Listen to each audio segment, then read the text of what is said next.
everybody, welcome back to DeHaven Family Farm. Today we're going to do a little project here with Little Blue right behind me.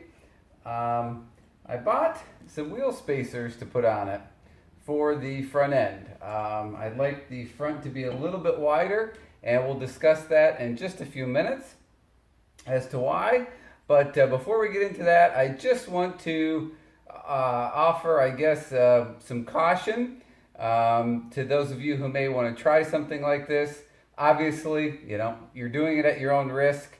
Don't follow me just because you're doing it at your own risk, and you want to make sure you follow any manufacturer's guidelines that are out there. If they say don't do it, don't do it.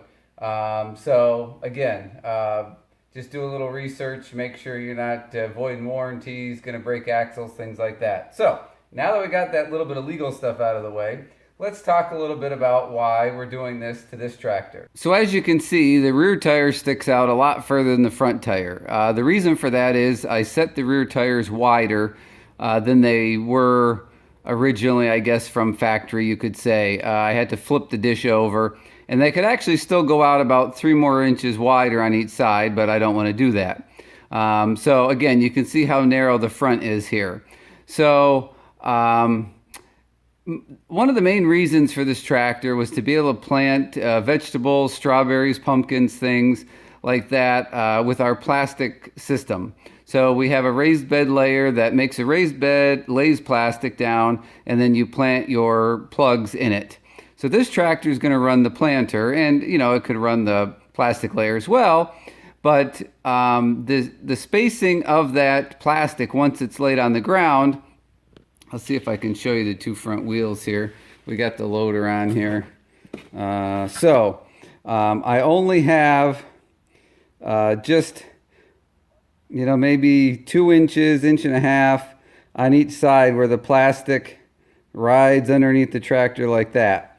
So if your plastic gets a little bit crooked, a little bit off, you don't have much leeway to turn and straighten things out.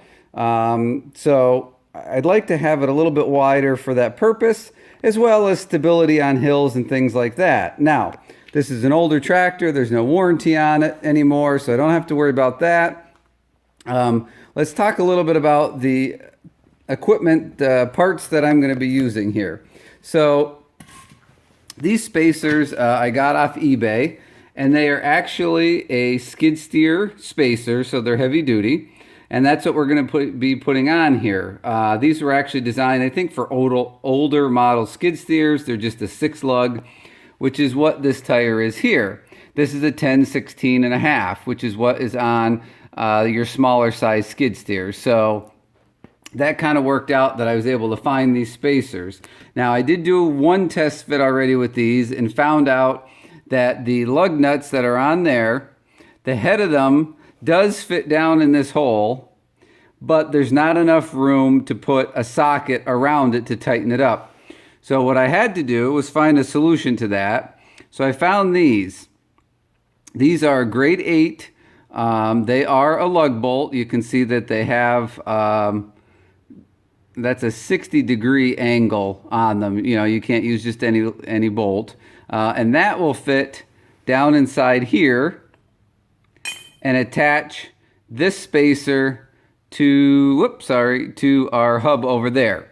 So I'm going to put a little blue Loctite on those lug bolts. So I cannot reuse the lug bolts that are there. For anybody who's not aware, skid steers usually have studs on them. So you would just put a lug nut on that stud, and that's how you would attach these spacers.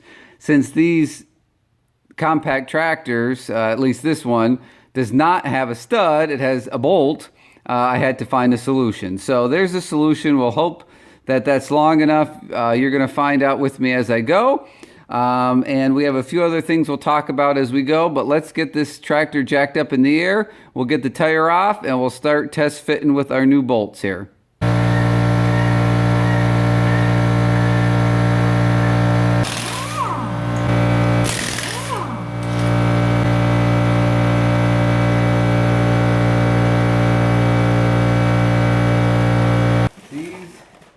Lugs I found, well, they call them there you go, wheel bolt, 9/16 by 18.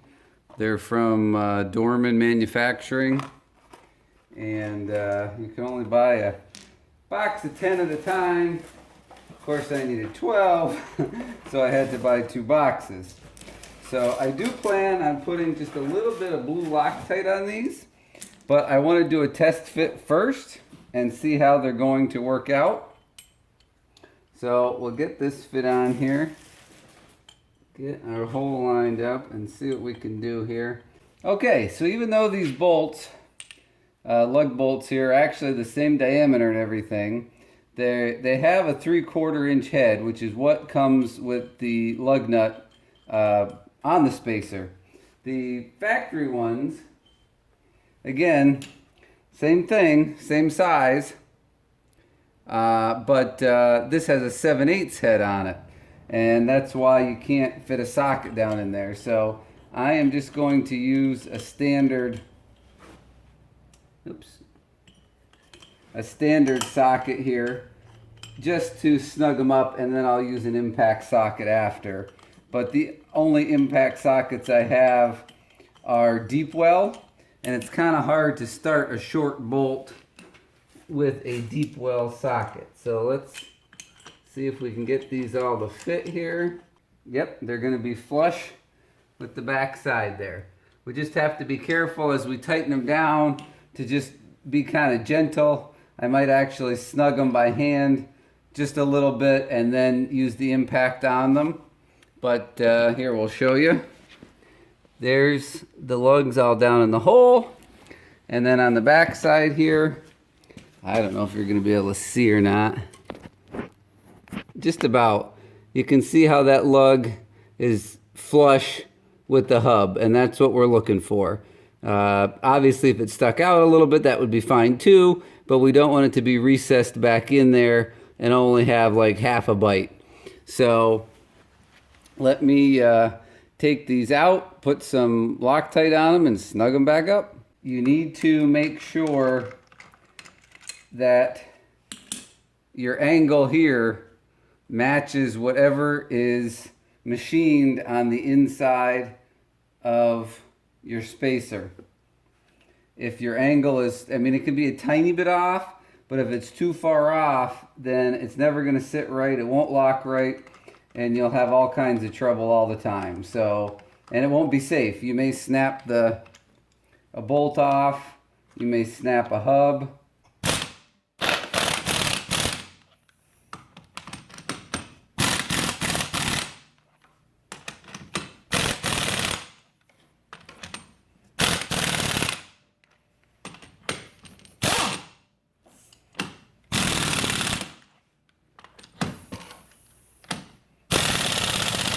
So the next thing we need to do is obviously put the tire back on. Now the lug nuts that come with the spacer have the same 9/16 head on them as the lug bolts I just put in. I would prefer to use a lug that's a little bit bigger. Since the tire is a little thin, I'd like to have just a little more purchase on there. So I bought new lug nuts that will match the rim. They're a factory lug nut, and there's the size difference. Again, these are factory. They're made, this angle will match the angle that's on the rim, but you can see the size difference here. So just to make me feel better, I'm going to go with the bigger, thicker ones and not use the ones that came with the spacer kit. Alright, so as I put this last lug nut on here, you may be wondering how much this cost. The 4 spacers on eBay were, they were $220 or $30 delivered to me. The extra lug bolts here, these guys that I had to buy, because I had to buy 20 even though I only needed 12, they were 40 bucks.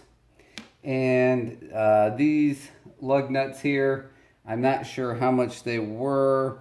I believe they were somewhere around another $15 or $18 for all 12. So, you know, you can do the math on that, but I would say for, let's just call it 300 bucks. And now I actually have 4 spacers because the kit came with 4. So I have two other ones that I could sell or keep. I'm just going to keep them. So that's about what the project costs. So let me go ahead and tighten these guys up.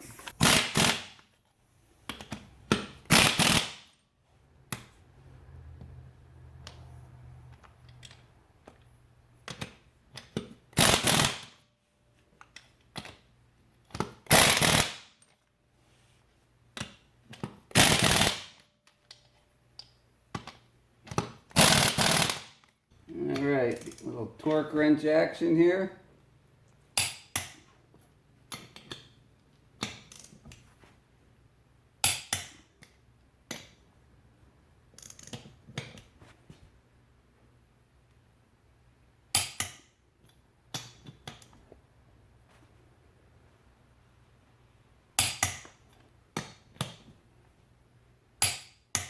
Now, changing to a setup like this is something you're going to want to check periodically to make sure everything stays tight. So I'm going to go ahead and do the other side, put the spacer on. I won't bore you because it's the same thing, but I'll show you when I'm done. All right, there she is all done. A little hard to see from here. Let's take our side shot down here a little bit. Definitely a difference. If I didn't say those wheel spacers are 2 inches each, so we picked up a total width in the front of 4 inches. So we are now sitting 4 inches wider. Fantastic. So a couple final thoughts here to mention to you guys. The first one is, this tractor is not going to be seeing a lot of heavy loader work. Sure, it'll be scooping mulch and topsoil and stone and things like that, but I don't expect to be carrying, heavy awkward stumps and all sorts of, rocks and ridiculous stuff like that with it. If for some reason I'm going to have to put it in that sort of situation, I will probably take the wheel spacers back off. I don't want to put any extra stress on the axle or the hubs or anything by having these wheel spacers on here. So that's one thing. The other thing to consider when you're doing this is your clearance then after, when you turn the wheel in, obviously now you're going to come back a little bit further. And then if, you're driving over a hump or something and the axle flexes, is there a possibility now that this tire could hit that loader bracket? Possibly. I don't know. I'll have to take it for a test drive after and see. But luckily for me, those came as a aluminum alloy there. So I didn't have to paint them. So they're nice and shiny. You can see them sitting there. But anyway, just final thoughts there if anybody wants to try that on their own. So thanks for watching this video, guys. I really appreciate it. Sorry, camera's a little shaky. My hands are a little shaky from using the impact so much there. But if you have any questions about what you saw here today, feel free to leave them in the comment section down below. Any comments, concerns, things like that. Hey, I'm all ears. If anybody's done this before and had a good or bad experience, hey, let me know. But for now, I think that's the last modification upgrade. We're going to do it a little blue. You'll be seeing it in many upcoming videos, so stay tuned for those. Pound the subscribe button, the thumbs up, the bell icon so you don't miss those videos. And hey, I appreciate you guys staying here watching this video, and I hope to see you on the next one.